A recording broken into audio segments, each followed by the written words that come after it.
Movie की शुरुआत में एक ओवरवेट और क्लमजी प्रोफेसर शर्मन क्लम की बात की जाती है, जो कि सबको पसंद है, बट उसकी क्लमजीनेस के कारण वो काफी प्रॉब्लम्स में फंस जाता है। एक दिन सुबह जब वो काम पे विलियम कॉलेज जाता है तो वो देखता है कि 5000 से ज्यादा हेमस्टर्स कहीं से कॉलेज में आ गए हैं। इन हेमस्टर्स का नंबर इतना बढ़ जाता है कि ये लोगों की पैंट्स में, सैंडविचेस में घुसने लगते हैं और बवंडर मचा देते हैं। ये हेमस्टर्स लैब एनिमल हैं जिन्हें पिछले दिन फ्री किया होता है।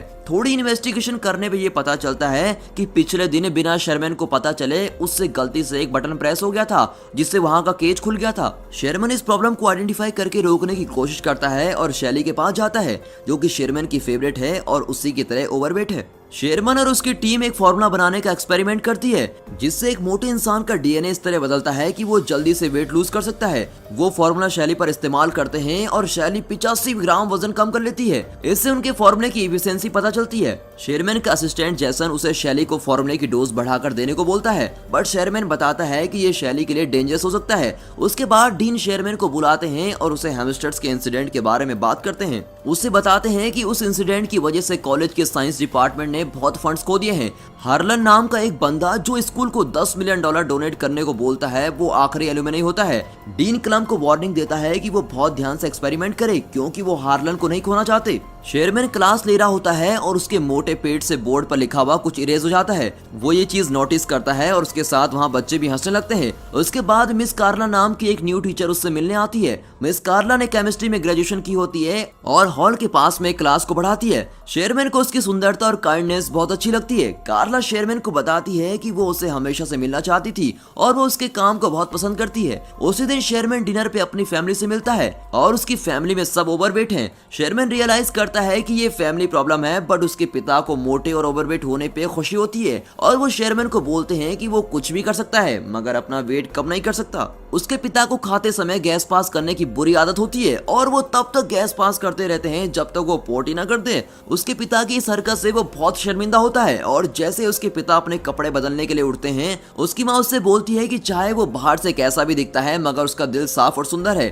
और ये बहुत ही जरूरी होता है। ये सब सुनकर शेरमैन मोटिवेट हो जाता है और कार्ला के घर उससे डेट पे चलने के लिए पूछने चला जाता है। कार्ला डेट पे चलने के लिए हाँ कर देती है, जिससे शेरमैन बहुत ही खुश हो जाता है और फ्राइडे को द स्क्रीम जाने का प्लान बनाता है। जब वो घर आता है, उसके चेहरे पर बहुत ही बड़ी स्माइल होती है और वो फाइनली अपनी पसंद की लड़की के साथ डेट पे जा रहा होता है। वो टीवी देखते देखते सो रहा है और सपना देखता है जिसमें वो और कार्ला बीच पर गए हुए हैं और वहाँ उसे किस करता है, बट उसके वजन से कार्ला मिट्टी में घुस जाती है। शेरमैन डर के मारे उठता है। टीवी शो का host yes I can, yes I can, yes I can बोल रहा होता है और ये सुन के शेरमैन भी यस आई कैन रिपीट करता है और अपना वजन किसी भी तरह कम करने के लिए तैयार हो जाता है। डेट से कुछ दिन पहले शेरमैन जुम्बा क्लास और जिम लेता है। फिट होने के लिए उसे अभी भी काफी मेहनत करनी होती है। वो लोग फ्राइडे को क्लब जाते हैं और बहुत एंजॉय कर रहे होते हैं, मगर रेजी नाम का एक कॉमेडियन स्टेज पर आता है। वो ऑडियंस में बैठे हुए लोगों को इंसल्ट करके उन्हें हंसाता रहता है। जब वो शेरमैन पर आता है तो वो उसकी हद से ज्यादा इंसल्ट कर देता है। अब ये सुनकर शेरमैन को रोना आ जाता है। फिर वो कार्ला को घर छोड़ता है। कार्ला शेरमैन को बेटर फील कराने के लिए उसकी तारीफ करती है। शेरमैन उसे थैंक यू बोलकर अपने घर चला जाता है। वो अकेले और भी बहुत दुखी हो जाता है, इसीलिए वो बहुत ज्यादा जंक फूड खाता है और खाते खाते वो सो जाता है और उसे सपना आता है जिसमें उसे हार्ट अटैक आ गया है और वो हॉस्पिटल में एक जायंट बन गया है। हॉस्पिटल से बाहर निकल के वे अपनी एक फाड़ से पूरी दुनिया को खत्म कर देता है और वो डर के मारे अब उठ जाता है। वो ये रियलाइज करता है कि वो एक्सरसाइज और हेल्दी खाने से ही पतले होने के रास्ते पे चलता रहेगा तो वो कभी भी पतला नहीं हो सकेगा। अब वो डिसाइड करता है कि वो अपने लैब के सीरम को खुद इस्तेमाल करेगा। वो रात में लैब में जाके मेडिसिन प्रिपेयर करता है और खुद में इंजेक्ट कर लेता है। उसका बीपी, हार्ट रेट बहुत बढ़ जाता है। तभी कंप्यूटर स्क्रीन पे डीएनए रिकंस्ट्रक्शन कंप्लीट का एक मैसेज आता है। अगली सुबह जब वो उठता है तो वो हैरान हो जाता है, क्योंकि अब वो एक फिट यंग आदमी बन गया था। उसको बहुत खुशी होती है और वो बाहर जाके सबको बताता है। सबसे पहले वो शॉपिंग करने मॉल में जाता है और उसी दिन जब वो लैब में काम कर रहा होता है, वहाँ कार्ला आती है और उसे पहचान नहीं पाती। शेरमैन खुद को बड़ी लव के नाम से इंट्रोड्यूस करता है और खुद को शेरमैन का लैब असिस्टेंट बताता है। वो उसे क्लब में जाने के लिए पूछता है। कार्ला थोड़ा सोच के हाँ कर देती है, क्योंकि वो शेरमैन का असिस्टेंट होता है। अचानक से बड़ी की फिंगर स्वेल करने लगती है और इससे पहले कि वो वापस शेरमैन में बदले, वो कार्ला को वहाँ से बाहर भेज देता है। कार्ला शेरमैन से मिलती है और उसे बड़ी के बारे में बताती है और ये भी कि वो उसको डेट पे क्लब लेके जाना चाहता है। शेरमैन उसको बोलता है कि बड़ी एक अच्छा इंसान है और उसे जाना चाहिए। बड़ी स्पोर्ट्स कार क्लब में जाता है जिसमें वो शेरमैन की बॉडी के साथ तो कभी भी फिट नहीं आता। वो और कार्ला क्लब में जाते हैं और रेजी फिर से इंसल्ट करने स्टेज भी आता है। इस बार बड़ी रेजी की बहुत इंसल्ट करता है और स्टेज पे जाके यो मामा जोक पे बैटर होती है जिसमें बड़ी जीत जाता है। ये सब देख के रेजी उसे शो की सारी अटेंशन लेने पे लड़ता है बट बड़ी उसको पियानो पे धक्का मारता है। पूरी ऑडियंस बड़ी के लिए चीर करती है और वो कार्ला को किस करता है बट उसके कुछ देर में उसका नीचे वाला ओंठ स्वेल करने लगता है। वो एलर्जी का बहाना मार के वहां से बाहर आ जाता है। क्लब में शेरमैन का असिस्टेंट जेंसन भी आया होता है और वो वेटर के पास कार्ड देख के उससे पूछता है। वेटर के ये बताने पर कि ये बड़ी का है उसे लगता है कि बड़ी ने शेरमैन का कार्ड चुराया है। उसे पकड़ने के लिए वो उसके पीछे उसकी कार में जाता है। कार में शेरमैन का लोअर लिप बहुत ज्यादा स्वेल करने लगता है और साथ में उसके लिम्स भी। जेंसन रियलाइज करता है कि शेरमैन ने सीरम इस्तेमाल किया है और उसे स्पोर्ट्स कार से बाहर निकालने के लिए स्पोर्ट्स कार कट करनी पड़ती है। अगले दिन वो क्लास के लिए लेट होता है। क्लास में कोई स्टूडेंट नहीं आता बल्कि डीन गुस्से में उसका वेट कर रहे होते हैं। वो उसे स्पोर्ट्स कार के बारे में पूछते हैं जो बड़ी ने शेरमैन के नाम पे ली होती है।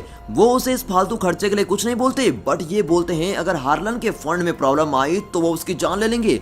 डीन चाहते हैं कि शेरमैन का सीरम प्रोजेक्ट हार्लन को पसंद आए। शेरमैन कार्ला से मिलता है और कार्ला उसे बड़ी के लिए अपनी फीलिंग शेयर करती है। वो बोलती है कि बड़ी थोड़ा अजीब है। शेरमैन कार्ला को अपनी फैमिली से मिलाने डिनर पे लेके जाता है। वहाँ शेरमैन की फैमिली मेंबर्स कार्ला से उसके रिलेशनशिप के बारे में पर्सनल क्वेश्चन करते हैं जिससे कार्ला बहुत ही अनकंफर्टेबल फील करती है। शेरमैन के फादर के फाल्ट से वो बहुत ही अजीब फील करती है। फिर शेरमैन उसको घर छोड़ता है और उसे अपनी फैमिली की तरफ से माफी मांगता है। कार्ला शेरमैन को बताती है कि वो बड़ी की कॉल आने का इंतजार कर रही है। ये सुनकर शेरमैन को एहसास होता है कि वो कार्ला के पास बस बड़ी बन के ही जा सकता है और इसीलिए वो लैब में सीरम कंज्यूम करने जाता है मगर जेंसन उसे मना करता है क्योंकि जब भी वो सीरम लेता है तो उसका टेस्टोस्टेरोन लेवल बहुत ही बढ़ जाता है और बड़ी बिल्कुल भी शेरमैन जैसा नहीं होता और अगर ये ज्यादा देर तक किया तो बड़ी शेरमैन की पूरी बॉडी पे कब्जा कर लेगा। जेसन उसको रोकने की कोशिश करता है बट बड़ी बहुत ही चालाक है। बड़ी कार्ला को लेके होटल जाता है जहां हार्लन शेरमैन का वेट कर रहा होता है। डीन और कार्ला बड़ी को सीरम का आइडिया हार्लन को प्रेजेंट करने के लिए बोलते हैं।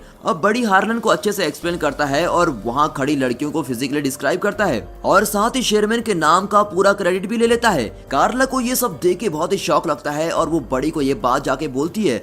बड़ी उससे बोलता है कि उसे किसी भी लड़की के साथ रहना है और उसे कार्ला से कोई फर्क नहीं पड़ता। कार्ला गुस्से में वहां से चली जाती है। अब डीन शेरमैन की पोजीशन बड़ी को दे देता है और उसे एलुमनाई बॉल में फाइनल रिप्रेजेंटेशन देने को बोलता है। बड़ी पूरी रात पार्टी करता है और अगली सुबह खुद को शेरमैन की बॉडी में पाता है और उसके बेड में चारों तरफ लड़कियां होती है। कुछ देर में कार्ला वहां आती है और शेरमैन को लड़कियों के साथ देखकर उसे बहुत सुनाती है और बोलती है कि तुम भी बड़ी की तरह हो। शेरमैन ऑफिस जाता है और वहां उसे डीन से पता चलता है कि वो फायर्ड हो चुका है और उसकी जगह बड़ी को जॉब मिल गई है। वो निराश होकर घर आता है और गलती से टीवी पर वीसीआर चला देता है। बड़ी की वीडियो टीवी पर चलने लगती है जिसमें वो शेरमैन की बोरिंग लाइफ का मजाक उड़ाता है और उसे सीरम लेने को बोलता है। ये सब देख के शेरमैन गुस्से में आके सब सीरम डिस्ट्रॉय करता है और लैब में जाके जेसन को भी सैंपल डिस्ट्रॉय करने को बोलता है। बड़ी ने शेरमैन की डाइट ड्रिंक में भी सीरम मिलाया होता है और जैसे ही शेरमैन उसे पीता है वो बड़ी में बदल जाता है और वो एलुमनाई हॉल में चला जाता है। जेसन कंप्यूटर में देखता है जिसमें मैसेज आता है कि बड़ी का टेस्टोस्टेरोन लेवल बहुत ज्यादा बढ़ चुका है और अगर उसने एक और डोज ले ली तो शेरमैन मर जाएगा और बस बड़ी रहेगा। बड़ी स्टेज पे चढ़ के सबको सीरम के बारे में बताता है। उसका कभी पेट बाहर निकलता है, कभी आर्म मोटी हो जाती है जिसे देखकर वहां मौजूद सब लोग हैरान होते हैं। तभी वहां जेसन आता है और उसे सीरम लेने से मना करता है। बड़ी अपना गला दबाने लगता है, तभी ये पता चलता है कि वो आम शेरमैन का है और वो बड़ी को रोक रहा होता है। एंड में बड़ी सीरम नहीं ले पाता और शेरमैन में बदल जाता है। कार्ला शेरमैन के पेरेंट्स और सब लोग शॉक में होते हैं। शेरमैन सबको बताता है कि ये सीरम सबकी मदद करने के लिए था बट ये बुरी तरह से फेल हो चुका है और वो कहता है कि मुझे खुद से एक हेल्दी तरीके से वेट लूज करने की कोशिश करनी चाहिए थी। वो निराश होकर वहां से जा रहा होता है, तभी उसे कार्ला रोकती है और उसे डांस करने के लिए पूछती है और उसे बताती है कि तुम्हारे साफ मन के लिए मैं तुम्हें हमेशा से पसंद करती हूँ। मूवी के एंड में हार्लन भी शेरमैन को फंड्स देने के लिए तैयार हो जाता है और बोलते हैं चाहे एक्सपेरिमेंट फेल हो गया हो बट शेरमैन की ऑनेस्टी ने उसके दिल को छू लिया है। और दोस्तों ये मूवी यहाँ पर खत्म होती है। कमेंट्स में जरूर बताना कि आपको प्रोफेसर शेरमैन कैसे लगे and finally thanks for watching.